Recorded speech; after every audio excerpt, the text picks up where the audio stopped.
Bonjour tout le monde. Merci d'être à notre midi maillage. Donc, aujourd'hui, l'entrepreneuriat au féminin. Donc, un sujet fort pertinent. Avant de parler du sujet, je vais vous parler un peu du centre parce qu'il y a plusieurs personnes peut-être qui ne le connaissent pas, même si ça fait 20 ans que le centre d'entrepreneuriat existe. Par contre, moi, ça fait depuis 1 an, je suis arrivé en poste, puis je suis un entrepreneur dans l'âme, donc au-dessus de 25 ans d'expérience, même plus, mais j'ose pas le dire. Donc, il y a beaucoup de projets qui s'en viennent avec le centre d'entrepreneuriat. On a fait déjà depuis les 10 derniers mois. C'est pour ça que je vous invite à des midi-maillages comme ça. Donc, je peux vous informer que dans environ 1 mois, il va y avoir une nouvelle plateforme en ligne qui va s'appeler, on n'a pas donné le nom encore, mais c'est du maillage. Il y a des gens qui l'appellent Tinder pour entreprise, là. Donc, c'est vraiment, vous avez un projet d'acquisition, vous avez un projet de vente totale, de vente partielle, de chercher des investisseurs, de chercher des associés, mais la plateforme va être pour vous. Donc, si même parmi le groupe aujourd'hui, il y en a qui ont un intérêt d'avoir accès, de faire des tests, on est en période de test.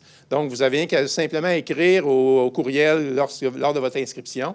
Puis on pourra vous donner même un accès gratuit à la plateforme pour vous amuser. Donc ça, c'est le premier point. Et également, on a une plateforme de formation en ligne avec des micro-capsules pour démocratiser l'université. Donc, dans ces cas-là, on va en faire une éventuellement sur l'entrepreneuriat au féminin. Donc, un sujet qui, surtout au niveau du reprenariat, hein, on est très sensible au reprenariat au centre parce que si vous regardez les statistiques, il va y avoir pratiquement 7 000 entreprises par année qui vont changer de main au cours des 5 prochaines années. C'est le phénomène qu'on vient de vivre. Donc, ça crée des belles opportunités. Puis, si je regarde différentes études, le reprenariat au féminin, les statistiques sont excellentes. Donc, on veut quand même aussi contribuer sur cet angle-là.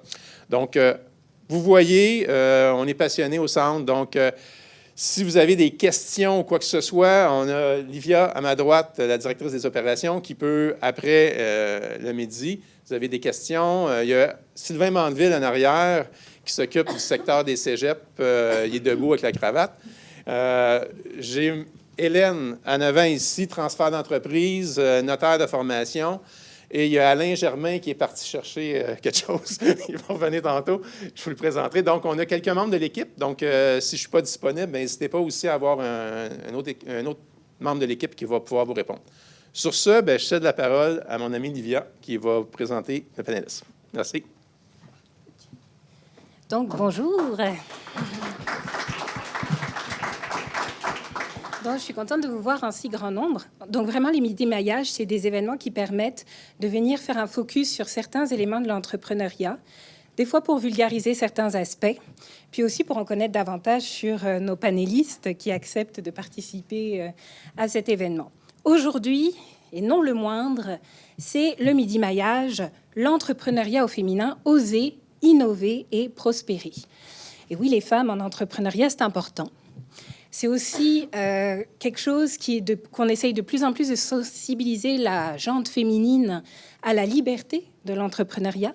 Mais quoi de mieux que de s'en faire parler par des véritables entrepreneurs? Donc, je vais laisser nos invités se présenter chacune pour expliquer un petit peu leur expérience, puis se présenter.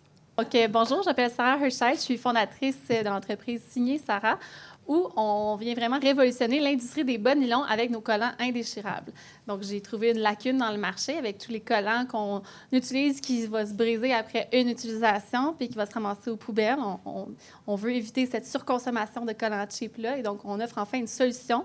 Donc, une paire de collants qui résiste à travers le temps. Donc, je vois beaucoup d'hommes ici dans la salle là, qui n'ont pas nécessairement vécu ça. Eux, vous avez des mailles dans vos collants, mais pouvez-vous vous mettre à notre place 2 minutes? Imaginez-vous que vos pantalons déchiraient au beau milieu de la journée, puis que là, vous devez vous virer de base sur un 10 cents, trouver une autre paire de pantalons à votre rendez-vous important, votre lunch avec votre boss. Ça serait embêtant un petit peu, mais nous, c'est notre réalité. Donc, j'ai voulu remédier à ça. Je viens d'un background d'hôtellerie, événementielle, restauration. Pendant mes études, j'ai longtemps été consommatrice frustrée de collants cheap. Donc, voilà, aujourd'hui, en 2021, j'ai débarqué de cette entreprise-là, puis j'ai fondé Signé Sarah, qui offre des collants enfin résistants qui durent. Là. Donc, voilà un petit peu mon background. Je vais laisser les autres en parler. Bonjour, mon nom c'est Nersa Dorismont. Moi, je suis ce qu'on appelle une multi-entrepreneur. entrepreneur en série. Je suis dans le domaine de l'entrepreneuriat, ça va faire 33 ans cette année. J'ai commencé à 2 ans. C'est très, très important. J'ai eu plusieurs entreprises. J'en ai acheté, j'en ai créé, j'en ai façonné du début. J'ai un background en informatique, donc ça m'a permis de faire une entreprise, un centre d'appel, par exemple. Et j'ai aussi eu des résidences aux personnes âgées, santé mentale, etc. Mais aujourd'hui, ma principale entreprise, c'est je fais de la transformation numérique. Dans le fond, j'installe des systèmes informatiques pour aider à la productivité des employés. Mais en parallèle de ça, j'aide les entreprises à trouver des subventions et du financement, oui, pour mettre en place les différents systèmes, mais pour les agrandissements, pour les employés, etc. Je fais aussi beaucoup de conférences sur la santé mentale des entrepreneurs, parce que je trouve que c'est quelque chose de très important. Sur la transformation numérique, l'entrepreneuriat au féminin. Je voyage beaucoup entre Montréal et l'Afrique pour pouvoir justement parler de tout ça. Et puis, je suis gestionnaire de projet. Est-ce que je continue? Oui. Actuellement, directrice de campagne aussi, parce que c'est les élections, parce que moi, j'aime pas trop dormir, comme vous pouvez regarder, et j'ai 2 garçons. Donc, je suis hyper active, donc c'est pour ça que c'est pour moi. Il faut remplir toutes mes journées. Mais je crois que beaucoup d'entrepreneurs sont un peu comme ça. Merci. Je pense qu'on ne s'était pas aperçu que tu étais hyperactif, par exemple. Tu as bien fait de nous le dire. Là. Et toi, tu as combien d'heures dans ta journée? 48, c'est ça. Je savais que je n'avais pas la bonne recette. Alors, moi, c'est Ruth Vachon. Je suis au Réseau des femmes d'affaires du Québec depuis 15 ans. J'étais entrepreneur avant. Et pour celles qui se demandent encore quel fond d'accent que j'ai, je viens du Saguenay. Et je l'ai un peu ramené avec moi dans mon cœur et dans ma façon de parler. J'ai quitté Alcan pour fonder ma propre entreprise et que j'ai eue pendant plusieurs années. Et quand je l'ai vendue, je suis arrivée au Réseau des femmes d'affaires du Québec une couple d'années après, sur plein de déclics où on va voir tantôt pourquoi la vie s'en va à gauche et qu'elle s'en va à droite. Là. Mais c'est une vie pas standard. Bon, ben merci à vous d'être là. Alors, on va commencer avec la première question. Comment avez-vous combattu l'hésitation de vous partir en affaires? Quel déclic vous a incité à passer à l'action et à vous mettre à votre propre compte?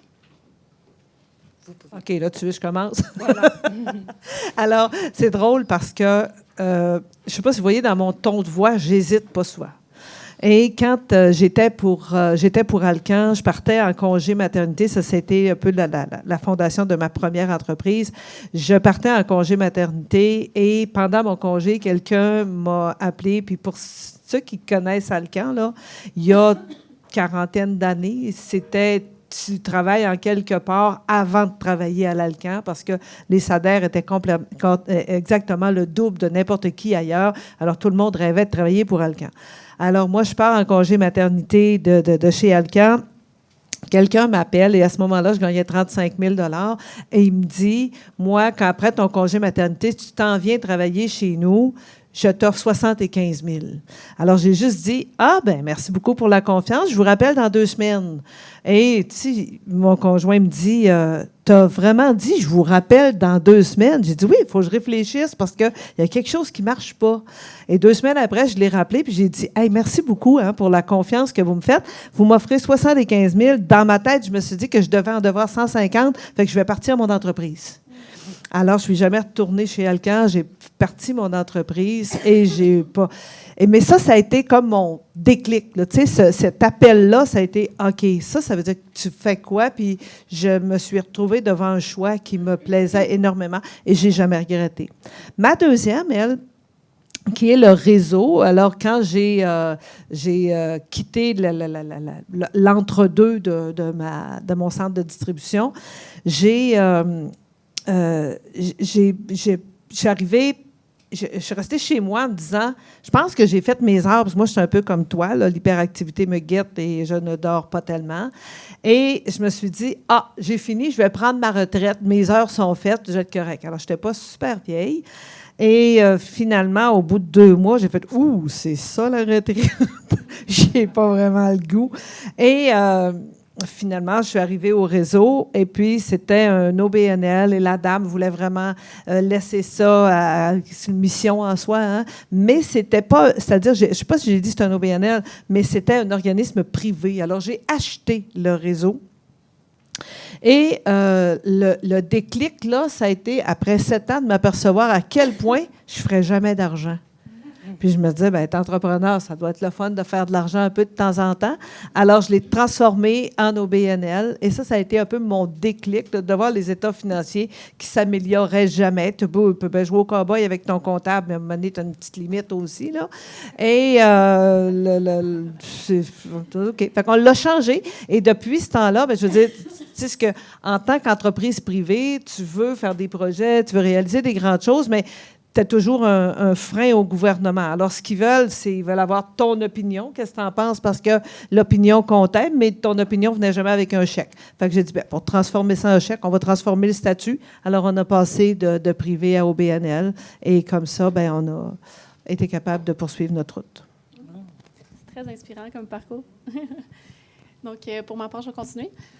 Je pense que ça n'a pas été nécessairement un déclic, ça s'est fait assez graduellement. Donc, depuis mon jeune âge, j'ai toujours voulu être en charge. Là. Donc, j'ai travaillé en hôtellerie. Je voulais avoir mon hôtel, je voulais que ce soit moi qui dirige l'hôtel. Puis, j'ai toujours voulu monter les échelons jusqu'à temps que je puisse justement prendre tous ces volets-là en main.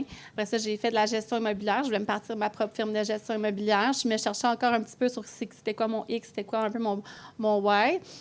Puis à travers tout ça, j'ai démarré un projet qui était pour moi un peu un défi personnel, là, de trouver une solution à, comme je vous expliquais, ce problème que je vivais de manière frustrante. Puis finalement, avec beaucoup de constance et de promotion de ce produit-là auprès de ma famille et des amis, ensuite, le bouche-oreille a fait son travail et ça l'a porté vraiment fruit rapidement.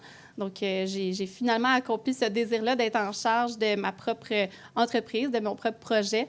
Donc, ça s'est fait assez graduellement versus un déclic, mais j'avoue que d'avoir une augmentation de 10 cents à l'heure, là, quand j'étais à l'hôtel, ça m'a un peu rentré dedans aussi. Là. Je me suis dit, bon, j'aimerais vraiment ça, pouvoir level up, devenir vraiment la meilleure version de moi-même pour pouvoir optimiser, dans le fond, aussi mes revenus. Donc, ça a été ça un peu mon déclic, si on veut. Moi, je veux dire, j'ai toujours été entouré d'entrepreneurs femmes. Dans la culture haïtienne, ma grand-mère, elle était entrepreneur. En Haïti, c'est une petite commerçante. Elle ne savait pas nécessairement ni lire ni écrire, mais elle a toujours été commerçante. Donc, j'ai vu ma grand-mère rentrer ici, être commerçante, ma mère avoir son entreprise. Et ma mère, c'était hybride. Elle avait ses entreprises. Donc, elle a eu, dans les années 80, une manufacture. Elle a ouvert une manufacture. C'est elle qui avait le premier centre au niveau de la transition pour la santé mentale. Donc, j'ai toujours vu ma grand-mère et ma mère travailler être entrepreneur, mais en parallèle, travailler. Donc, ma mère était infirmière, mais elle avait toujours. Des fois, elle allait même acheter des choses à New York puis venir vendre ici. Tu sais, c'était vraiment... Elle était commerçante en tant que telle. Et quand elle est tombée malade, j'avais 17 ans, j'allais avoir 18 ans, quelqu'un devait prendre en charge, dans le fond, la résidence. Puis comme j'étais toujours avec elle, par défaut, c'est moi qui l'ai pris. Donc, j'avais 18 ans, puis j'avais 9 patients. Les médicaments, puis tout le processus. Donc, ça a été mon premier saut dans le vide, parce que je ne connaissais pas. Faire une paye, c'était quelque chose que je ne connaissais pas trop. Donc, ça a été. Mais j'ai continué mes études, mais en même temps, j'avais toujours une entreprise. J'ai fait, on ne va pas nommer, mais j'ai fait en 30 ans, j'ai fait beaucoup de différents types d'entreprises. Mais j'ai fait le saut entrepreneurial, ça fait 5 ans. Je travaillais, j'étais directrice technologique, je connais très bien, beau salaire, bonus. J'étais en voyage, puis là, j'envoie une lettre à mon boss, j'ai dit, je rentre, mais je démissionne. C'était fini. Je voulais vraiment tester le 100% entrepreneur. Puis je me disais, ce que j'enseignais aux gens, parce que je suis aussi mentor, puis je donne des formations, j'ai dit, je vais le tester. Si je suis 100% dans mon entreprise, elle va sûrement aller beaucoup mieux. Et effectivement, ça a été la plus belle décision que j'ai prise, même si je travaille des heures de fou. Mais c'est vraiment le fait de construire, de bâtir quelque chose. C'est complètement un autre monde et un autre univers. C'est ça. C'est vraiment les 2 grands sauts que j'ai eus. Donc là, on voit construction, courage, audace de se lancer. Mais le dernier indice en entrepreneuriat a révélé que l'entrepreneuriat féminin était en baisse. Quelles sont, selon vous, les raisons? Y a-t-il des obstacles en tant que femme qu'on doit surmonter en tant que femme entrepreneur? Et quelles ont été vos solutions? Je peux commencer. En fait, pour ce qui est de l'entrepreneuriat au féminin, je crois que, pas pour retourner la question, mais j'ai été très fortunée d'être entourée de femmes dès le départ. Donc, c'est certain que ma clientèle est majoritairement femme, ma communauté est majoritairement femme, autant les détaillants, les entreprises qui promouvoient, qui distribuent nos produits aussi sont souvent menées par des entrepreneurs femmes dans des boutiques de chaussures, des boutiques de linge, peu importe. Donc, de mon côté, on dirait que ça a vraiment été moins un défi, en fait, étant donné que, justement, le réseau a été tant composé de femmes autour de moi dès le début du projet. Donc, j'ai moins ressenti, là, justement, ce défi-là, là, si je peux dire. Mais je pense qu'en général, l'entrepreneuriat était en baisse dans les dernières années, là, avec tous les défis, l'économie et tout. Mais je trouve ça beau de voir, là, justement, des femmes inspirantes se lancer tout de même. Donc, c'est drôle parce que il y a toutes sortes d'études qui sortent partout, puis tu regardes un peu, puis il y a toujours quelque chose qui fait notre affaire. Mais il y a quelque chose qui m'a frappé dernièrement, c'est qu'il disait que la diminution était due au fait, en partie, que on vieillit, la population vieillit. Les jeunes sortent de l'école plus endettés. Alors, c'est plus difficile de partir ton entreprise sur le champ. Le contexte actuel aussi ne s'y prête pas tant que ça. On a encore... Puis il y a une chose qui dure puis qui nous retarde un peu, c'est que souvent, tu vas avoir, tu disais tantôt, tu as une super belle job à 30 ans, au moment où c'est le temps d'avoir tes enfants, et puis de laisser cette sécurité-là pendant que c'est le temps, entre guillemets, de faire ta famille, c'est très compliqué. Puis après ça, ben tu t'es gâté, puis tu t'hésites pas à sortir. Tu sais, avant, il y avait un peu des femmes qui se lançaient en entrepreneuriat par dépit, parce que tu peux pas être à la Naudière puis être à Montréal à 7 heures le matin si tu as des jeunes enfants. Alors, les femmes se lançaient en entrepreneuriat, qui appelaient, et aussitôt que les enfants étaient en âge de 5 ans, c'est ça, qui prenaient l'école, ils retournaient sur le marché du travail parce que c'était leur sécurité à eux. Alors, c'est des points, des fois, qui sont banals. Je ne sais pas si j'en avais noté un autre parce que ça m'avait frappé. Oui, aussi, le marché du travail est super bon. Alors, ton taux de chômage est très bas. Alors, c'est moins tentant quand tu travailles, puis tu travailles moins rémunéré de faire ça. T'avais-tu une sous-question à ça? Non, c'était les obstacles. Mais effectivement, je pourrais dire, moi, je suis dans un milieu beaucoup d'hommes, parce qu'à cause de l'informatique, donc c'est essentiellement beaucoup d'entreprises, ce sont ça. Puis comme le fait, j'accompagne les entreprises, je suis de subvention. Une chose que j'ai remarqué, c'est qu'il y a beaucoup plus d'hommes. Il y a beaucoup moins de femmes qui sont chefs d'entreprise, de PME, de grandes PME. Puis c'est ce qui m'a un peu choqué dedans. Puis on me pose souvent la question pourquoi? Je ne sais pas. Mais c'est vrai. Est-ce que c'est le risque? Est-ce que c'est parce que c'est risqué? Est-ce que c'est le risque? Est-ce que c'est le fait qu'on s'occupe beaucoup plus de la famille qui fait ça? Est-ce que aujourd'hui, avec l'insécurité au niveau entrepreneurial, l'insécurité au niveau mondial aussi, est-ce que les femmes ils sont moins tentées à aller vers l'entrepreneuriat? Mais je trouve ça un petit peu dommage parce que je trouve que moi, c'est ce qui m'a permis ma flexibilité pour élever mes 2 garçons. Parce que le fait que je suis entrepreneur, je suis capable de mieux gérer mon horaire. Je suis mère monoparentale, donc je peux aller chez le médecin puis après ça prendre un rendez-vous.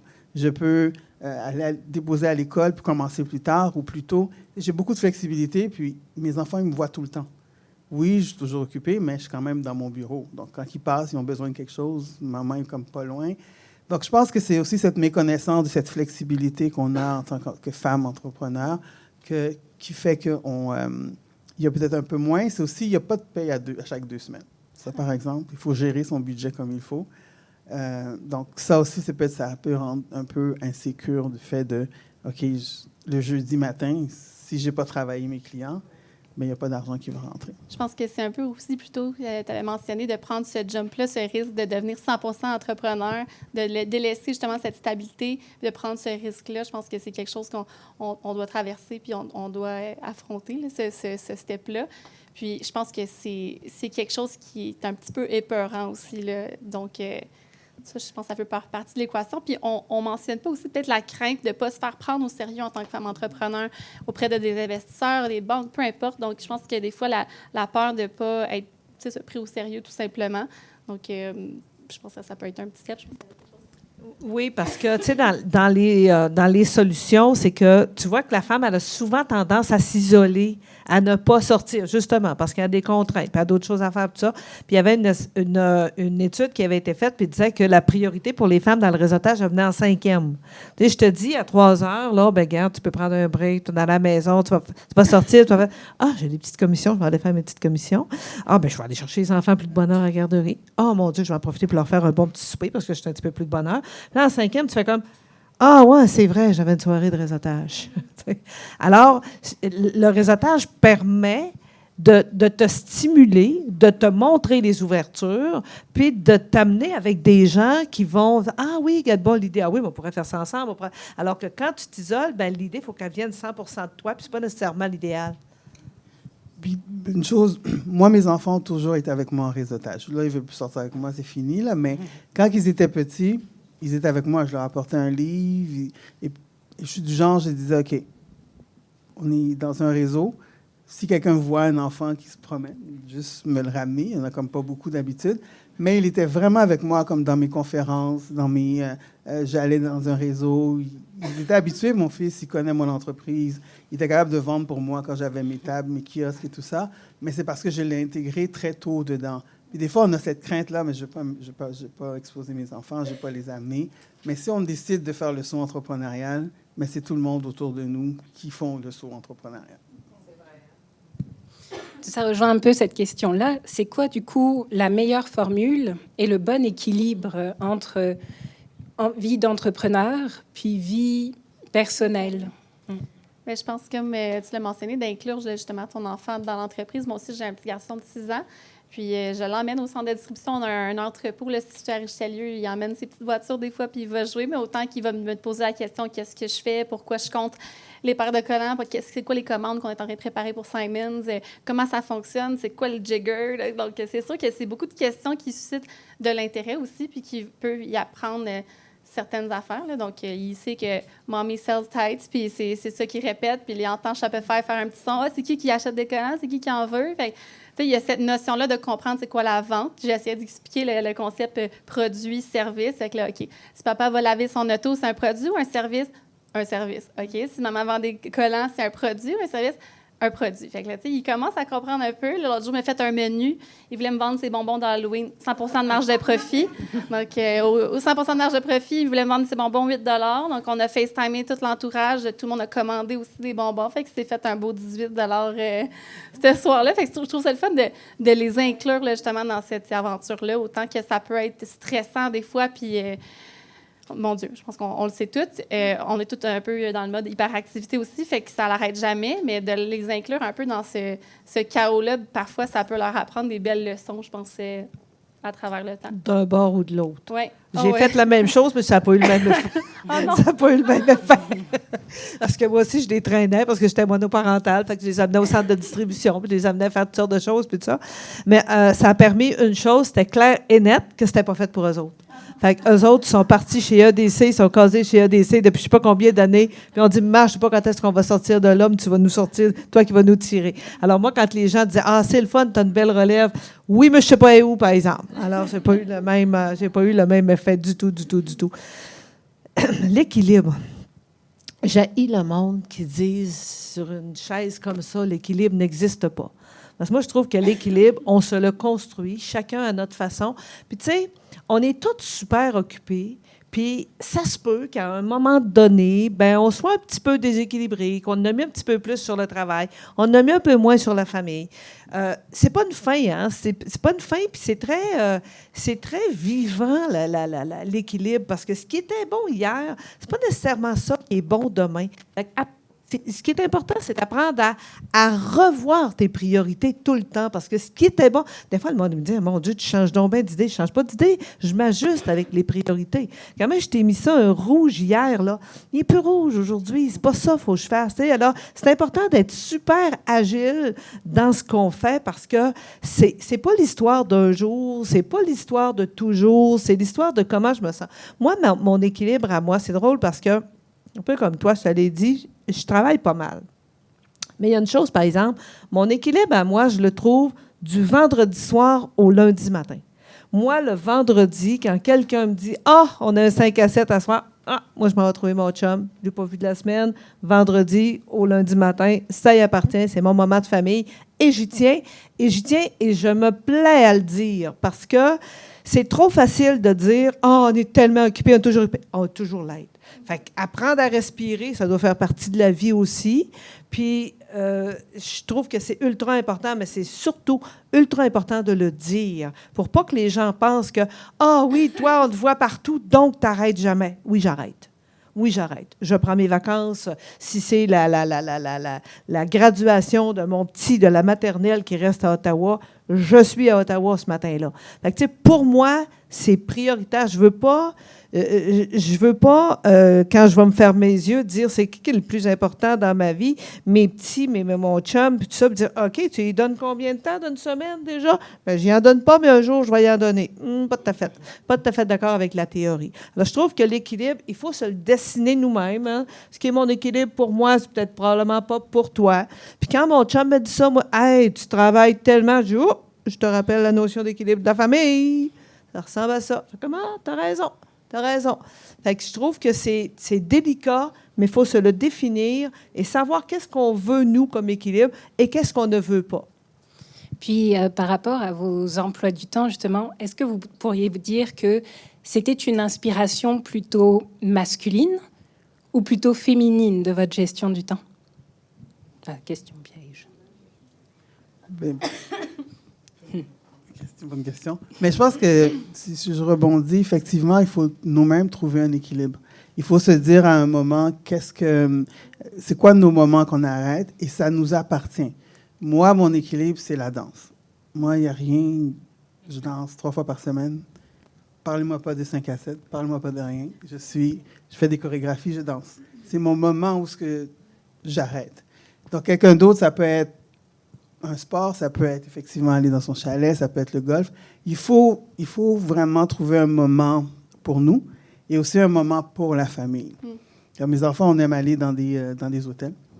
On prend une chambre, on se couche, puis on dort. Ou bien sinon, on va à la piscine. C'est vraiment presque niaiseux. Je pourrais le faire chez moi.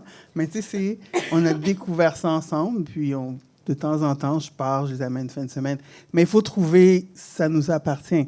Parce que moi, faire du yoga, c'est impossible. Arrêter, je ne suis juste pas capable. Et rester sans rien faire, c'est très, très difficile aussi. Donc, il faut se connaître, choisir l'équilibre. Et pour le faire, moi, le mot conciliation, travail, famille, je trouve que c'est un mot qui devrait changer. Parce que c'est difficile de concilier tout ça. C'est juste qu'on a des horaires. Et puis, on a des blocs. On a des moments précis où on ne veut pas faire autre chose. Et c'est comme ça un peu qu'on avance dans ce monde-là. Puis effectivement, on change. Aujourd'hui, vers 11 h, moi, je dors. 11 h, même si je vais à l'ordinateur, je me rendors. Je suis un petit peu plus âgé, à comparer à quand je pouvais travailler. Ah oui, c'est une belle époque qui est passée. Donc, c'est juste, on change et puis on évolue. Puis je pense que c'est important de trouver... Parce que c'est ça que je parle beaucoup de santé mentale des entrepreneurs, parce que ça a un impact sur la santé mentale. Quand on n'a pas cet équilibre-là, quand on n'a pas ce moment où on arrête, ça engendre des choses, des maladies, ça engendre des suicides, malheureusement dans l'entrepreneuriat beaucoup. Donc, c'est important de nous-mêmes nous connaître et savoir quand est-ce qu'on doit arrêter de temps en temps. Je pense qu'il y a un défi aussi de nous-mêmes se connaître, mais de connaître aussi 100% l'entreprise dans laquelle on travaille pour pouvoir naviguer cette stabilité-là puis cet équilibre-là. Tu sais, j'ai un produit qui est assez saisonnier, fait que le collant, souvent, on va le porter le printemps, on va le porter l'automne, l'hiver, l'été, on a un peu moins. Là. On ne veut pas porter de collant dans la canicule. Moi, c'est un peu là mon équilibre, tu vois, c'est par saison. Donc, l'été, je suis un petit peu plus tranquille. Je prépare pour l'automne.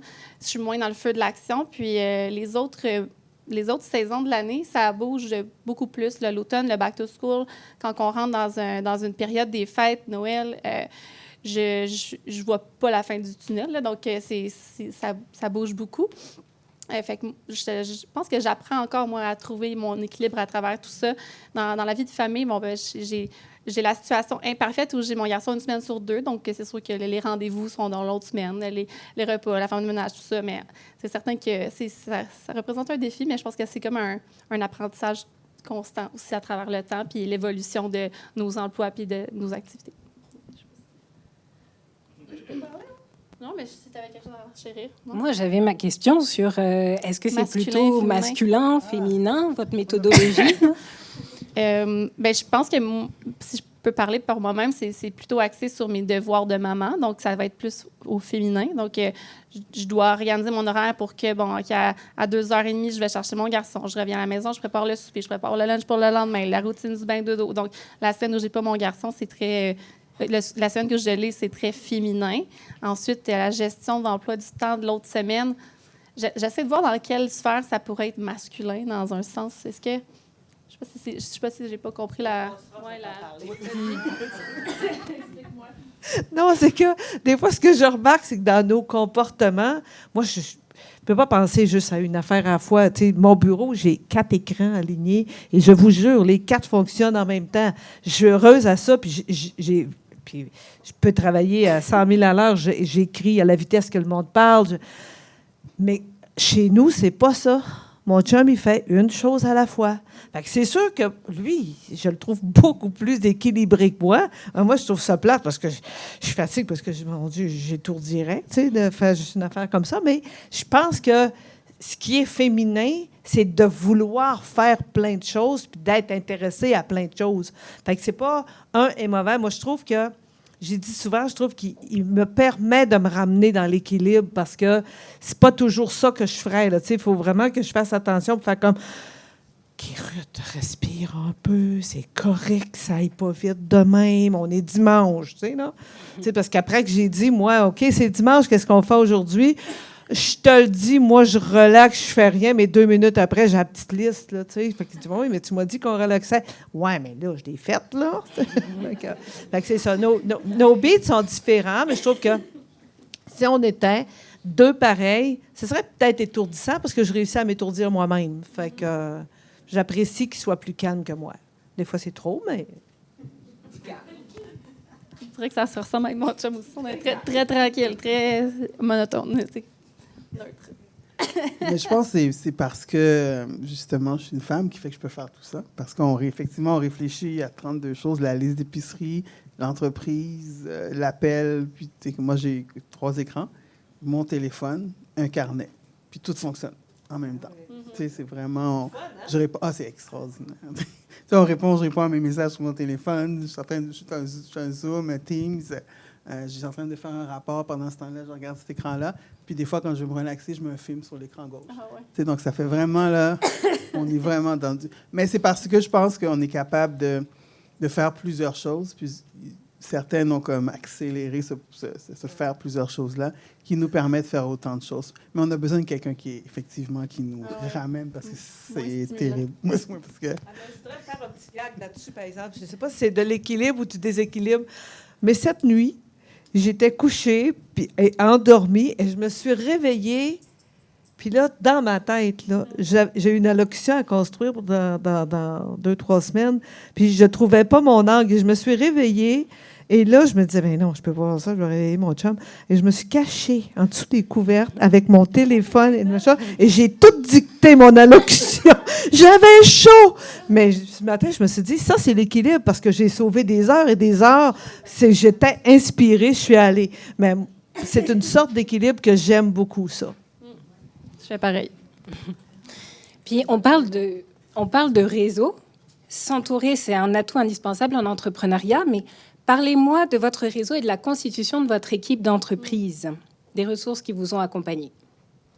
Je pense que je l'ai mentionné tantôt quand je suis très entourée de femmes entrepreneurs, la distributrice de nos produits, mais aussi notre clientèle très féminine, malgré qu'il y a certains hommes. Mais je pense que c'est ça, je suis très bien entourée de femmes qui ont justement eu eux-mêmes leurs propres défis en entrepreneuriat, que ce soit justement pour leur succursale ou leurs divers commerces. En accompagnement, j'ai eu l'âge de travailler avec le DEL à Brossard qui ont été mes mentors pendant presque 1 an. J'ai travaillé étroitement avec Annick Bouchard, qui est experte en commercialisation. Donc, elle m'a vraiment donné un beau coup de main pour tout ce qui est de l'intégration des produits dans les chaînes comme Simons, Brunet, Jean Coutu, Boutique Silhouette et autres. Donc, ça a été vraiment un bel atout. Le DEL, ça a vraiment été des beaux outils pour moi. Sinon, j'ai eu la chance d'être mentorée par certains contacts, là, justement, des amis, mais je pense que le DEL, ça serait un beau highlight à mentionner pour moi. Mais moi, je crois que le réseau est essentiel. Puis, il faut être dans un réseau pour vraiment réussir. Moi, je réseaute depuis, je ne sais pas depuis combien d'années. Avant, c'était en présentiel, en virtuel. Je faisais des fois partie de 2-3 réseaux d'entrepreneurs en même temps. Quand il y a un événement, un réseautage, je regarde qui va être là. Puis, j'y vais parce que on développe des gens autour de nous qui vont nous aider dans tous les aspects de notre entreprise, que ce soit au niveau de la clientèle, que ce soit au niveau de l'aide au niveau de l'entreprise. Et on en parlait tantôt. Moi, mon entreprise, ma recherche de subvention n'est pas publicisée sur aucun réseau. À part, je pense, j'ai un post que j'ai mis une fois, mais j'ai développé toute l'entreprise par des références. Mais les références, ils viennent de réseautage. Je fais partie d'un BNI aujourd'hui, mais je fais partie de tellement d'autres réseaux. Puis c'est là que aussi, ma notoriété aussi, elle s'est développée. C'est à force d'aller dans des réseaux. Puis on voit ce qui arrive. Le réseau entrepreneurial, il est petit. C'est étrange à dire, mais à force de faire le tour, on finit par rencontrer les mêmes personnes et ça fait toute une différence. Donc moi, j'ai des mentors, j'ai des coachs un peu partout. Et je crois que c'est essentiel, crucial de réseauter réellement pour pouvoir développer son entreprise et se développer soi-même en tant qu'entrepreneur aussi. C'est sûr que c'est pas moi qui peux t'ostiner. Je ne dirais pas de simple, mais je vais renchérir. C'est tellement important de sortir, de se donner ce petit coup-là, parce que, ta business, tu as construit un contact à la fois, hein? Mais si tu sors jamais, tu es toujours une journée en retard. Pendant la pandémie, quand la pandémie a commencé, c'était fou comment c'était triste de voir les femmes qui me téléphonaient et qui me disaient « Ouais, mais là, Ruth, là, tu peux-tu m'aider à rentrer là? Tu peux-tu m'aider? Tu peux-tu m'aider? » Tu sais, parce que, tu voyais, il était comme tombé là, avec rien. Puis quand on a fait un sondage, 80% des femmes disaient « Nous, là, ce qu'on a besoin, là, on a besoin des contacts. » Mais tes contacts, là, tu ne peux pas toujours attendre après les autres pour te les donner. Alors, c'est tellement important de sortir. Moi, là, je m'en suis toujours fait une gloire de dire un contact nouveau, un contact nouveau, un contact nouveau. Et à un moment donné, et ma tête, elle a fait juste penser à connecter. OK, ma tête a fait, je dis, quand je te rencontre, tu me parles de quelque chose, OK, avec qui je la connecterai, avec qui je la connecterai. Et à un moment donné, ça a comme atteint une limite là, de OK, quand je fais ça, je peux juste en aider 100, je peux juste en aider 200, mais je vais en aider bien plus que ça. Alors, c'est de là qu'est né nos projets de maillage avec les plateformes où on dépose des appels d'offres, les femmes vont appliquer dessus, tout ça. Mais ça, je trouve que c'est primordial de sortir de la maison. Puis 2, si tu peux sortir, mais il faut aussi que tu apprennes à t'entourer. Un des enjeux qui fait que souvent, on a de la misère à se sortir la tête, c'est, je vais le dire bien froid comme ça, là, on écoute plein de monde qui n'ont pas de bon sens. Tu sais, tu vas avoir d'abord la femme, souvent, elle ne va pas vouloir aller faire financer son entreprise en pensant qu'elle est donc bien bonne parce qu'elle va prendre son argent à elle. Elle a de l'argent. En tout cas, on pourrait repasser pour ça. Puis là, après ça, elle va emprunter de l'argent à ce qu'on appelle le love money. Elle va aller voir son chum, elle va voir la famille. OK. Puis quand elle a saigné tout le monde, là, puis que là, elle va aller à la banque, elle dit « Hey, c'est-tu plate, hein, quand tu vas avoir de l'argent? Faut que tu en ailles. » Ben oui, toi, faut que tu en ailles, ça aide en crime. Alors là, ce qui se passe quand tu n'es pas super bien entouré, tu es dans un beau souper du samedi soir, entouré de tout le monde qui t'a prêté de l'argent. Comment va ta business?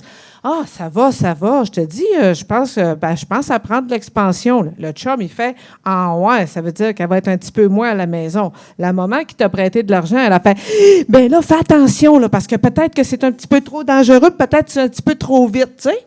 Fait que, tu sais, quand tu mets tous tes œufs dans le même panier, là, puis tu te dis, hey, ils sont tellement fins, ils prennent tellement soin de moi, je te dis que les conseils, je les ai, moi, je n'ai pas besoin.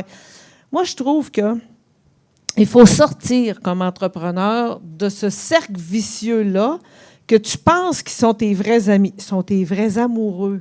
C'est des gens qui vont être avec toi tout le temps.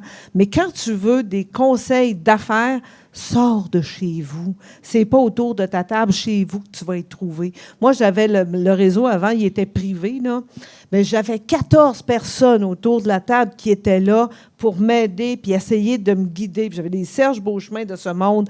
Puis quand ils me disaient « Hey Ruth, on est 14 contre toi, vas-tu le faire pareil? » Je disais « Écoute, c'est sûr qu'à 14 qui disent le contraire de ce que je dis, ça ne me tente pas tellement de m'écouter. Mais je vais vous dire pourquoi je n'ai pas le goût de le faire, parce que j'ai l'impression que j'atteins la limite de mon cerveau. S'il y a quelqu'un qui me dit « Ah, je vais t'aider à dépasser ta limite », correct, je vais dire comme vous autres. Mais tu sais, quand tu sais que tu es entouré de gens forts, c'est tellement plus facile. Tu dors tellement mieux. Tu sais, tu peux bien te fier à toi, à ton chum, mais tu ne sais jamais. Ouais, il m'a prêté de l'argent, c'est-tu pour ça? Tu sais, à quoi il pense? Alors, de s'entourer, là, tu sais, nous autres, on a des cellules d'entraide, des femmes viennent. Tu peux parler en toute confiance. Tu vas te faire conseiller. Il n'y a personne qui va tirer un 5$ du conseil que tu vas lui donner, là, tu sais. Fait que, tu sais, il y a plein de façons. Tu vas aller dans les régions pour apprendre à mailler puis apprendre à travailler différemment, mais avec des gens avec qui tu vas pouvoir voir, ah, elle, je peux y faire confiance. Ah, lui, il a l'air bien fier, tu sais. Fait que tu vas être porté à aller vers des gens. Il faut que tu agrandisses ton cercle à tous les jours. Okay. Puis donc, c'est ça, c'est la nouvelle plateforme que vous avez développée au Réseau des femmes d'affaires du Québec? Oui, on l'a développée, puis c'est drôle pareil parce que, tu sais, c'est question d'opportunité. On l'a fait, il fallait que j'ai des partenaires partout au Canada. Puis pendant que tu construis quelque chose, un OBNL pour le fun, un OBNL qui reçoit des sous, il faudrait qu'elle divise ça en nombre de partenaires qu'elle a en pensant qu'il n'y a plus de projet à réaliser. Tu dois savoir de quoi je parle. Et on a réalisé ce projet-là pan-canadien qui s'appelle Maya, puis qui sert à connecter. Il y a quelqu'un qui dépose des appels d'offres et les femmes peuvent appliquer sur les appels d'offres. Moi, jusqu'à il y a 2 mois, je me disais, OK, dans 1 an, on va avoir à peu près une centaine de grandes entreprises, peut-être 2000 femmes qui vont être là. Mais tous les partenariats qu'on avait signés à travers le Canada, avec tout ce qui se passe aux États-Unis, en fait, c'est-tu Ruth, c'est toi qui vas nous sauver. Ah oui, que je vais faire? Bien, nous autres, là, on va prendre notre data, on va te le donner et on va s'organiser pour qu'on vienne, là, 10 000, 15 000 femmes sur la plateforme. Et dans ma tête, ça fait OK, le portrait vient de changer totalement. Ça veut dire que c'est dur. Tu sais, les grandes entreprises, ils viennent et déposent leur appel d'offres, mais tu sais, l'appel d'offres qui vient du marché public, là, c'est pas toutes les femmes qui sont capables d'appliquer dessus. C'est long, c'est fastidieux. Alors que quand j'ai 10 000, 15 000 femmes qui sont là, qui peuvent faire de la business ensemble, ça a un impact qui est beaucoup plus grand. En plus, ils viennent de partout au Canada et en plus, on a 80 des femmes qui sont dans le service. Donc, la barrière interprovinciale est beaucoup plus petite. On la voit beaucoup moins. Donc, je permets à toutes ces femmes-là, demain, d'être capables de faire de la business entre elles d'une façon extrêmement rapide. Alors, demandez-vous ce que je fais avec le gouvernement. Je frappe aux portes pour qu'il nous fasse avancer parce que diversifier tes marchés et améliorer ta productivité. On fait les deux en même temps. Parfait. Hey, quand vous me partez... Donc, Nersa, tu avais parlé pour l'entourage? Oui. Elle n'a pas parlé C'est elle. Ah. Oui, le DEL. J'avais parlé j'avais été accompagnée, mentorée. J'ai aussi eu le privilège de passer au Dragon l'année passée. Donc, ça a été une belle aventure. J'ai pu être justement accompagné par David Côté, là, qui est justement un des dragons qui est encore là cette saison. D'ailleurs, on va y retourner là, pour le segment Les Dragons. Fait que si vous regardez l'émission, vous allez sûrement me voir. Mais j'ai eu des beaux conseils de David. Donc ça a été un autre super bon contact à avoir, masculin. Donc, on a des beaux coachs et mentors féminins aussi, mais je pense que c'est un melting pot. Puis c'est le fun de s'entourer de toutes sortes de personnes avec différentes expériences là, pour nous propulser. Puis pour enchérir là, justement sur ce que tu as dit, l'importance de sortir de chez soi puis de faire ces contacts-là. Puis même si des fois, on n'est pas trop sûr ce qui va aboutir de ces conversations-là. Il y a toujours quelque chose en bout de ligne, peu importe les événements, en tout cas, dans lesquels j'ai participé. Et j'ai fait un contact, une ressource. Il y a quelqu'un qu'on a pu s'être utile aussi. On s'est échangé un outil, une application, un contact, une ressource, peu importe. Donc, ouais, faut sortir de sa zone de confort aussi des fois, puis aller à l'UQAM et parler devant des entrepreneurs et des différentes personnes pour échanger. Donc, voilà. Puis est-ce que tu ne recherches pas une ressource notamment pour t'aider dans ton entreprise? Une ressource pour t'aider dans ton entreprise? En termes de stagiaire en ce moment? Oui. Oui, absolument. Donc, c'est ça. En fait, c'est pour ça qu'on s'est parlé initialement. J'ai écrit à Livia justement de notre intérêt de pouvoir accueillir un ou une stagiaire là, dans le cadre de l'entreprise, surtout dans les moments clés, les moments forts à partir de l'automne jusqu'à l'hiver pour pouvoir justement rebondir chacun sur nos connaissances, nos expériences, puis pouvoir travailler ensemble dans le cadre de signer Sarah pour un stage potentiel. Donc, voilà. Aux intéressés, n'hésitez pas. Puis la dernière question. Comment encourager les femmes à créer des entreprises innovantes et à s'en vanter?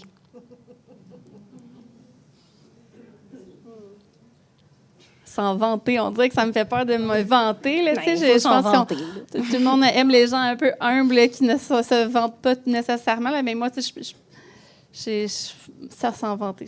Bon, mais je pense que c'est important de s'encourager entre femmes aussi, de se lancer en affaires. Là. Je m'entoure de femmes super inspirantes. J'ai ma meilleure amie ici qui est photographe, qui prend gentiment des photos de nous en ce moment. On passe 24/7 ensemble, puis on se motive, là, on se parle de nos projets, puis même si nos entreprises sont complètement différentes, je pense que c'est le fun de s'entourer de femmes qui nous inspirent. Donc, puis je pense qu'à deux aussi, des fois, on motive notre entourage, nos amis qui ont peut-être un projet, qui veulent se partir sur le site pour voir si ça fonctionne. Puis, bonne idée, tu préfères ça. Puis à deux, on est bonne pour brainstorm des idées avec les gens qui nous entourent. Mais je pense que c'est essentiel de s'entourer de bonnes personnes puis d'être motivante l'une pour l'autre. Mais ça, c'est pas féminin de se vanter, par exemple. Moi, j'arrête pas de dire... Si tu me parles pas de ta compétence, là, puis si je l'ai pas vu par hasard, ce que je sais pas, je peux pas le savoir. Tu sais. Ce que tu me dis pas, je peux pas le savoir. Combien de femmes arrivent au prix Femmes d'affaires sur la scène en disant « Mon Dieu, je pensais pas que j'étais un entrepreneur. » T'étais où? T'sais? Alors, tu sais, ils le disent pas, c'est tout le temps « Ah non, mais je fais... Ah ouais. Écoute, j'appelle des gens des fois, puis je dis « Hey, t'as tellement un beau parcours, il faudrait que tu te présentes au prix Femmes d'affaires. » Il me répond, bien là, c'est parce que j'ai déjà gagné un concours cette année, je pense que c'est assez. T'entends pas ça dans la bouche d'un gars. Là. Je veux pas faire la différence entre les deux, mais t'entends pas ça. Alors, il faut vraiment... C'est pour ça que des fois, des réseaux de femmes... Hey, c'est encore nécessaire parce qu'on a besoin de se parler comme ça, mais tu pars d'où? Tu t'en vas où? T'sais? Ah non, moi, je ne serais pas capable. Je te demande, pourrais-tu un conseil? Oui, mais là, ça va prendre combien de temps? Là? Ça va prendre beaucoup d'heures parce que je suis beaucoup occupée. T'sais? Non, mais tout le monde est occupé. T'sais? Fait que, on a tellement du travail à faire. Puis je dis pas juste pour se vanter. Et puis des fois, c'est pas juste pour te vanter parce que quand toi, tu fais un bon coup, quand toi, on pense tout le temps que innover, là, c'est donc bien inventer la grosse patente. La plupart d'entre nous, là, je suis à peu près certaine qu'on invente plein d'affaires puis qu'on ne le sait pas. Des nouvelles choses, des choses que les autres ne font pas. Innover, c'est remplir un vide qui est existant puis que tu ne pensais pas qu'il était là. T'sais. Et puis, fait que la femme, elle, souvent, il faut que ça soit parfait. Fait qu'elle va le dire quand tout le monde va dire « Oh, mon Dieu, ça, c'est une bombe. Ah, ça, là, vas-y. Ouais, mais là, je suis pas sûre encore que j'ai vraiment... » Il me manque une couple de petites affaires, là, tu sais. Fait que, tu sais, on dirait qu'on n'a jamais fini. Nous, on se fait un devoir de, tu sais, de pousser. Là, ouais, t'es bonne, t'es capable. Tu sais, puis si t'es pas capable, tu le verras bien rendu là. Tu sais, je veux dire, à un moment donné, là, faut que tu traverses cette petite rivière-là. Puis pour celle qui, on dirait, un des enjeux qu'on a, c'est celle qui est rendue là, elle ne s'occupe pas des autres. Tu sais, toi, là, quand tu te lèves, bien, tu élèves les autres en même temps. Fait que dis-le, si personne ne sait qu'il y a quelqu'un qui est élevé là, bien, les autres vont tous rester là. Fait que, tu sais, c'est tout un effet d'entraînement puis d'inspiration. Fait que c'est aussi important de dire que tu es rendu là et de dire que tu veux t'en aller là. Il y a quelqu'un qui va te tirer, il y a quelqu'un qui va t'aider. Fait que, mais si tu restes dans ton coin et tu le dis pas, je dis tout le temps, je ne sais pas ce que je sais pas. Je ne sais pas ce que tu me dis pas. Mais effectivement, c'est vrai, on le remarque, les femmes, on est très discrètes. Il y a un panel qu'on m'a demandé de trouver des femmes entrepreneurs. On m'a dit, OK, est-ce que tu peux me trouver 5 femmes entrepreneurs? J'ai cherché. Et, tu vas sur les médias sociaux, elles ne sont pas là. Elles ne se vantent pas d'avoir réussi. Elles ne se vantent pas de, OK, j'ai mon entreprise, elle est rendue là. Et je suis d'accord de dire, mais si, on est beaucoup sur l'exemple. Si j'en vois une, je dis, mais je vais l'atteindre, ou je veux faire qu'est-ce comme elle le fait. Je vois son parcours, mais si on regarde, il n'y en a pas tant que ça qui se vantent. Pourtant, il y en a. Il y a beaucoup de femmes entrepreneurs.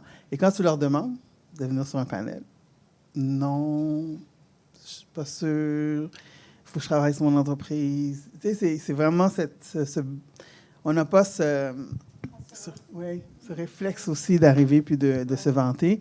Puis je suis un exemple. Ça m'a pris tout mon petit change pour mettre mon parcours sur les médias sociaux. Et c'est parce que c'est quelqu'un qui gère mes médias sociaux. Moi, c'est très difficile d'arriver puis de mettre sur mes médias sociaux. Voici les entreprises, voici ce que j'ai fait, voici les prix que j'ai gagnés, etc. Mais elle est partie. Puis là, des fois, ça m'est arrivé d'effacer des posts. Tout simplement parce que j'ai dit, OK, non, c'est trop d'informations. Mais tu sais, j'ai quand même jusqu'à maintenant, c'est sûr que j'y travaille beaucoup parce que je sais que ça va inspirer d'autres personnes. Et moi, ça va me permettre de rencontrer d'autres personnes aussi qui vont m'aider puis qui vont m'inspirer. Mais effectivement, c'est très... Je le remarque, là, vraiment, on est quand même... Entre nous, il n'y a pas de problème.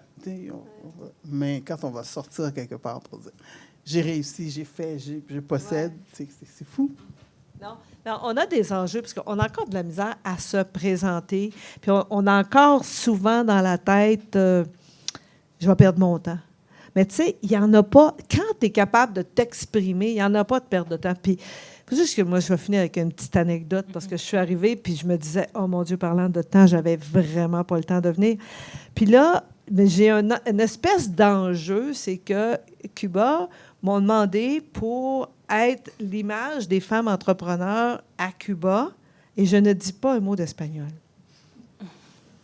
Puis là, je disais, ben voyons, c'est parce que prends quelqu'un qui parle espagnol. Non, c'est toi qui veux. Et là, j'essaye la fin de semaine là, de faire des petites applications puis répéter des mots, mais ça va mal. Je ne peux pas le faire en tout cas.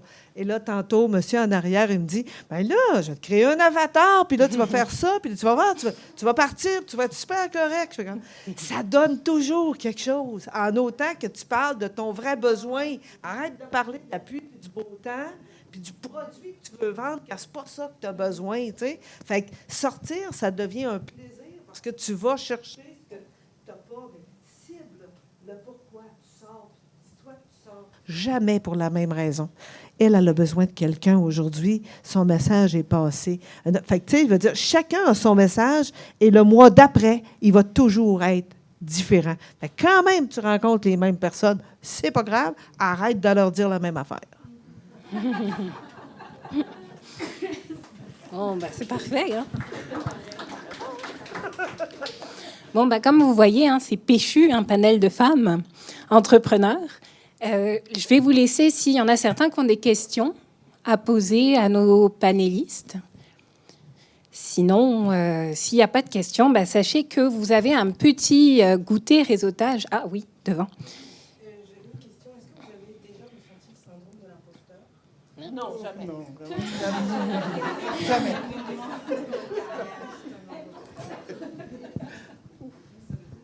Ouh! Je pense que presque souvent. Je ne vais pas dire chaque jour, là, mais souvent, mais moi, c'est quand je l'ai réalisé, c'est ça qui est mon défi. Je me dis, OK, si je le ressens, je vais m'assurer de traverser. Donc, c'est sûr que je travaille fort, je vais m'informer de comment le faire, mais parce que ça fait partie, je pense, intégrale de la personnalité de certaines personnes. Mais si je prends moi, je ne crois pas que... C'est difficile de réaliser que je fais tout ce que je fais et qu'on me demande de faire autant de choses. Comme quand j'ai vu que j'étais sur le panel, un exemple, j'étais comme, pourquoi? Je me suis vraiment posé la question, pourquoi qu'on me demande à moi d'être sur un panel? Donc, j'étais comme, OK, est-ce que mon parcours... Là, j'ai mon adjointe qui m'a dit, mais arrête. C'est parce que tu as quelque chose à dire. Mais ça m'arrive souvent de me dire, mais pourquoi qu'on m'invite quelque part? Pourquoi qu'on pense que j'ai quelque chose à dire? Mais c'est pour ça que je me pousse toujours un petit peu plus loin. Là, c'est une parenthèse. J'ai décidé d'être directrice de campagne. Moi, la politique, je ne connais pas ça du tout. Je ne sais même pas c'était quoi les différents partis. Mais je me suis dit, parce que j'ai peur de le faire, je vais le faire. Donc, à partir de là, je vais me chercher des personnes qui vont m'entourer, etc. Quand mon entreprise, j'ai dû embaucher, c'est la même chose. Je me suis dit, pourquoi j'ai peur d'embaucher? Je me suis dit, OK, quelqu'un en RH, aide-moi. Aide-moi pour pouvoir voir c'est quoi ma crainte. Mais c'est sûr qu'on ne fonce pas n'importe comment non plus. On cherche à savoir. Mais même jusqu'à aujourd'hui, je suis comme, OK, mais pourquoi qu'on m'écoute? C'est quelque chose qui... Mais je pense que pour moi, c'est important. C'est comme mon feel, parce que ça me permet d'aller plus loin, de toujours me dépasser. J'ai 2 choses pour toi. La première, il ne part jamais. Il change de niveau, mais il ne part jamais. Très consolant. La deuxième, dis oui avant de réfléchir, pensera après. Parce que quand tu t'arrêtes à y réfléchir, c'est comme là, tu te remets en doute. Puis ça... Fait que dis oui. Puis après ça, tu auras la crainte que tu voudras, puis après ça, tu seras contente de t'être dépassé. Fait que moi, c'est le seul truc que je mets en application tout le temps. Parce qu'il est tout le temps là. Le jour où tu as un appel du bureau du premier ministre qui dit « Le 8 mars, le premier ministre, c'est par toi qui aimerait être interviewé. » Je fais « Oui, avec plaisir. » Tu le remets à la tavernouche, par exemple. Mais tu sais, si tu arrêtes à y penser, là, c'est que tu revires tout le temps dans ta petite crainte à toi. Tu t'en vas...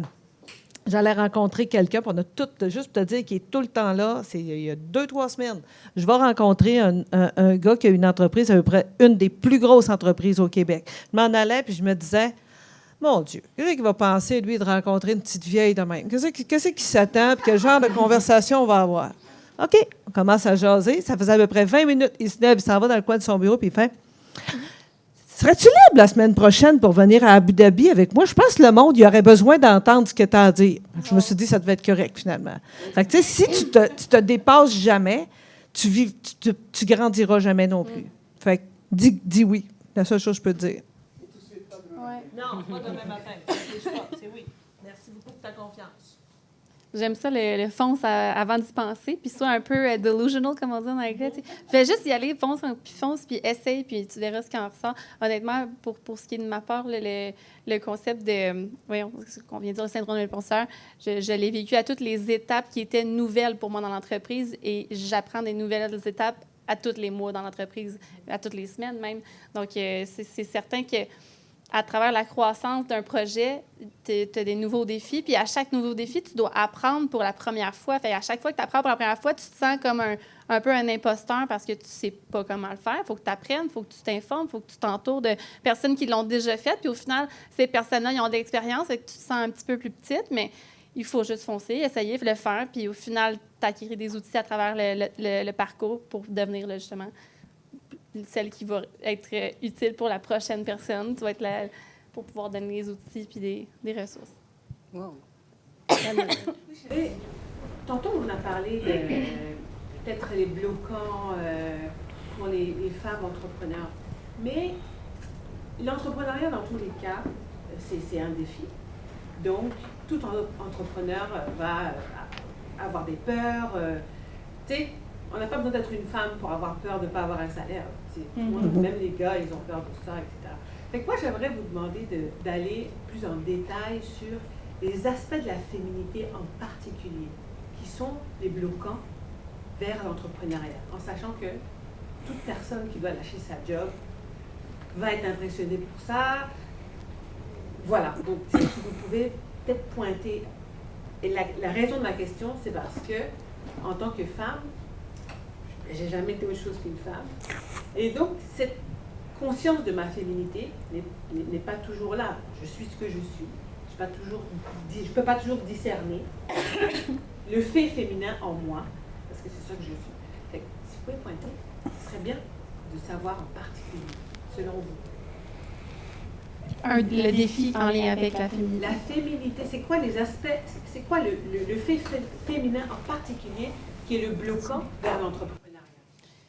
Mais je peux parler personnellement pour l'entreprise. Ça s'appelle Signer Sarah. Donc, je suis vraiment la face du visage. Je suis la face du visage d'un produit qui est plutôt féminin. Donc, je suis celle qui va représenter le produit constamment de la manière qui me semble le plus appropriée au quotidien. Donc, des fois, c'est un défi de promouvoir le produit aussi. Puis, je sais, on veut parler plus loin que le produit en soi, mais de me proclamer la référence dans le style de comment porter ton collant en tant que femme et dans quel contexte. Des fois, bon, est-ce qu'on va me juger? Est-ce que finalement mon style n'est pas approprié? Est-ce que de mettre mon nom sur ce brand-là puis de parler puis de me vanter, est-ce que les gens vont me juger? Donc, je pense que la peur du jugement aussi.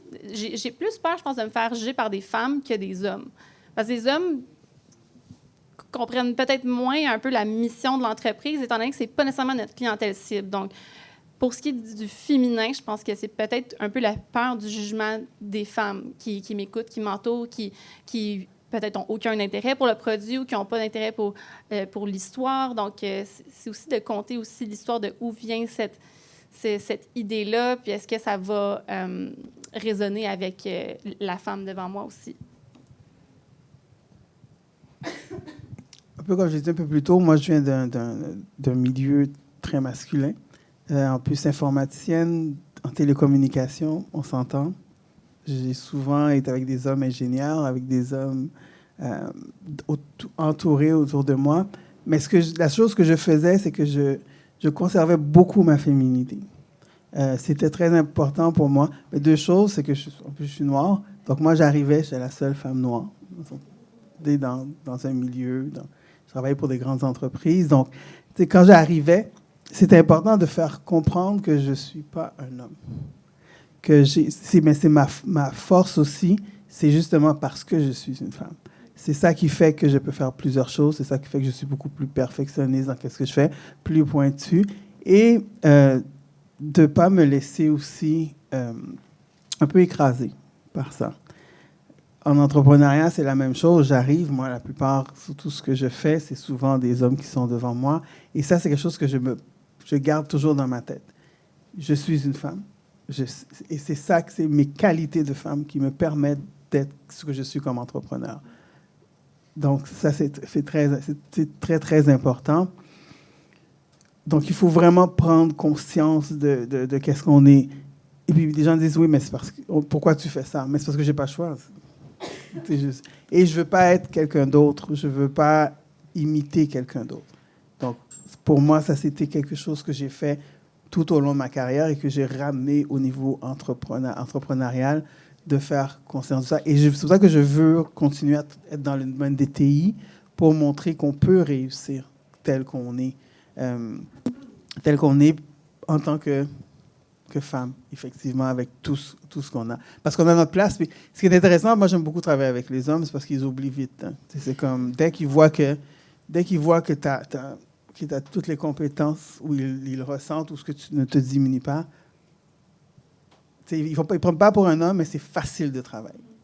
Donc, effectivement, aussi avec les femmes, c'est là que j'ai plus de jugement, qu'il y a un petit travail, un petit peu à faire. C'est drôle, hein? Ça fait comme un peu un fil conducteur avec ton premier mot qui était hésitation, son syndrome de l'imposteur, notre conciliation. Il y a la notion du risque. C'est quand même un risque de se lancer en affaires. Et moi, je reviens, maintenant, je vais te faire une histoire très courte, là. C'est oui, c'est non. OK? Quand tu te maries et tu vas avoir des enfants, ou tu ne te maries pas grave, là, quand tu vas avoir des enfants, là, tu ne te dis pas « Ah oui, mais quand il va avoir 12 ans, là, peut-être ça va être bien compliqué. » Dans la vie, là, t'en veux, t'en fais. T'en veux pas, tu prends moyen pour pas d'en avoir. Fait qu'être entrepreneur, c'est pareil. Veux-tu l'être ou tu veux pas l'être? Tu veux l'être, saute dans le plateau de bonbons, vas-y. Puis si tu veux pas l'être, ben prends moyen pour rester chez vous pour faire autre chose. Fait que, tu sais, je veux dire, c'est un peu... C'est ni féminin ni masculin, mon affaire, là. Mais il reste quand même que nous, on a le bloc familial plus lourd un peu à traîner. Mais ta décision, tu sais, moi, je me dis tout le temps, je pense que j'étais haute de même, puis je me disais, j'ai juste une vie à vivre, puis je vais en vivre tout de suite, tu sais. Fait que moi, quand j'ai lu le livre, là, ta deuxième vie commence à partir du moment où tu sais que tu en as juste une, là, j'ai tout compris l'histoire de ma vie au complet. Parce que je trouve qu'on se questionne tellement, mais qu'est-ce que tu veux? Si tu sais ce que tu veux, fais-le. Attends pas que les autres le fassent à ta place. Fais-le. Fait que prends les moyens pour, puis vas-y. Alors, ta notion de risque est là, mais ta volonté est là. Fais-toi un plan. Moi, je suis là pourquoi, là? Qu'est-ce que je vais accomplir quand je vais partir? Mais moi, je ne dirais pas je ne l'ai pas faite, je l'ai faite. Bon, il y a beaucoup de questions, là, mais il n'y a pas beaucoup de temps. Est-ce que c'est des... Hein? Il n'y a pas de gars qui a posé de questions. Hey, Steven. Hey. Ben, j'ai une question. En tant que femme entrepreneur, en fait, j'ai deux questions. En tant que femme entrepreneur, est-ce que, par rapport à votre parcours et tout, est-ce que vous avez développé un peu une aversion envers les hommes ou, comment dire, à force de... je sais pas, parce que personnellement, les femmes entrepreneurs que j'ai rencontrées, des fois, ils ont vécu certaines choses par rapport aux hommes, certaines discriminations. Est-ce que vous avez, quand vous rencontrez un homme, est-ce que vous mettez toujours sous vos gardes ou est-ce que vous êtes sous vos gardes ou je ne sais pas, est-ce que... Ça, c'est ma première question. Et ma deuxième question, c'est est-ce que vous avez un coup bas en affaires qui vous a mis à terre et qui c'était un petit peu difficile de vous relever et comment vous avez fait pour vous relever? Une question, La première est facile, c'est non. J'en ai pas. La deuxième, pas si tu veux répondre, mais toute une question. Oui. Non, pas pour la première question. Là, c'est pas une aversion. C'est sûr que, comme j'explique un petit peu, moi, le fait que j'ai été longtemps dans un milieu d'hommes, j'ai développé une capacité un peu d'avancer. Et moi, j'aime beaucoup travailler avec les entrepreneurs hommes. Moi, c'est vraiment, je trouve que c'est des bons partenaires d'affaires. Les femmes aussi, mais les hommes dans le sens où c'est straight. Il y a pas de, on passe pas à côté, c'est ça, puis ils te disent qu'est-ce qu'ils ont à dire. Donc, j'ai pas eu vraiment d'enjeu, j'ai pas d'enjeu majeur avec eux à travailler. La deuxième question, c'est intéressant. Si un entrepreneur qui, depuis plusieurs années, me dit qu'il n'a jamais eu de coup bas, j'ai dit, j'aimerais savoir quelle entreprise que tu as eu, parce que moi, je veux suivre ton parcours. Moi, j'en ai eu beaucoup, énormément. Moi, je me suis fait voler une entreprise, littéralement. Je pense que c'est le plus gros coup que j'ai eu. C'est que parce qu'on a développé, j'ai une associée, on a développé rapidement un centre d'appel. En Voice over IP, on s'entend, c'est mon parcours, je suis en télécom. J'ai codé tout le processus, les gens étaient à domicile. Le télétravail, moi, je l'avais déjà fait. On avait fait une partie. Ça existait, mais on avait monté quelque chose où ce que vraiment les gens, ça s'appelait Logitel, où les gens vraiment étaient à la maison. Et puis, il y avait des entreprises qui appelaient. On a gagné des prix parce que c'était innovant et tout ça. Mais ça prend beaucoup d'argent. C'est vraiment, ça coûte cher, développer des logiciels. On a commencé avec notre argent. On a été chercher un partenaire. Et puis, malheureusement, nos papiers n'étaient pas assez bien écrits. Et il a shut down l'entreprise du jour au lendemain. Donc, on a perdu tous nos clients. Puis après ça, elle valait presque rien. Il l'a pris. Je pense que mon associé et moi, on a dû aller faire des thérapies. Non, ça a été très, très, très, très, très dur. Parce qu'aujourd'hui, on regarde qu'est-ce qui existe sur le marché. On se dit, bon, on ne serait peut-être pas millionnaire, mais on ne serait pas loin. Donc, je parle des années 80, 2000, début 2000, 2005 à peu près. C'était tout nouveau. Donc, c'est sûr qu'on prend beaucoup de chocs. Après ça, on prend de l'expérience. Avec ça, on évolue. Mais tout entrepreneur qui dit que ça fait longtemps, c'est sûr qu'il y a quelque chose qui est arrivé. Après, il y a la maladie qui rentre en ligne de compte aussi. On a une entreprise, on tombe malade, on fait une dépression, nos enfants sont malades. Moi, j'ai fait 2 faillites, des dépressions, puis etc. Mais est-ce que je vais changer mon parcours entrepreneurial, non. Parfait. Sarah? Mais je pense que la seule chose que j'ajouterais, moi, je les appelle les vallées du désespoir, là, les chutes puis les plus bas. Mais j'ai vu une vidéo la première semaine que j'ai décidé de partir mon entreprise, puis c'est gravé à ma mémoire, puis ça m'a été utile tout mon parcours.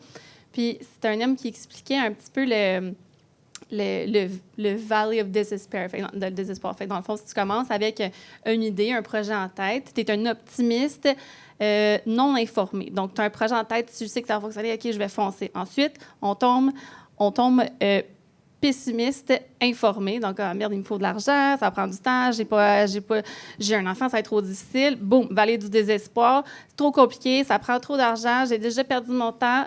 Bon, est-ce que les gens qui vont sortir du désespoir, finalement, vont réussir? Bien, après ça, tu deviens un optimiste informé. Donc, après ça, tu sais qu'est-ce qu'il faut pour réussir. Tu sais combien d'argent que tu as besoin ou combien de temps que tu vas avoir, les sacrifices à prendre. Et c'est après que tu rejoins le succès. Donc, c'est un peu le V qu'on traverse. Ce n'est pas juste une fois dans le parcours entrepreneurial qu'on traverse peut-être tous les mois, définitivement tous les années, avec à travers les obstacles. Donc, on parle de faillite, on parle de vol d'entreprise. Mon Dieu, je suis désolée que ça t'est arrivé.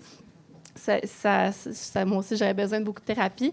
Mais c'est ça. Je pense que les vallées du désespoir sont communs, mais c'est de pouvoir être un optimiste informé pour trouver le succès à travers toutes ces petites embûches-là qui est la clé. Bon, parfait. Sur ce, les questions sont finies.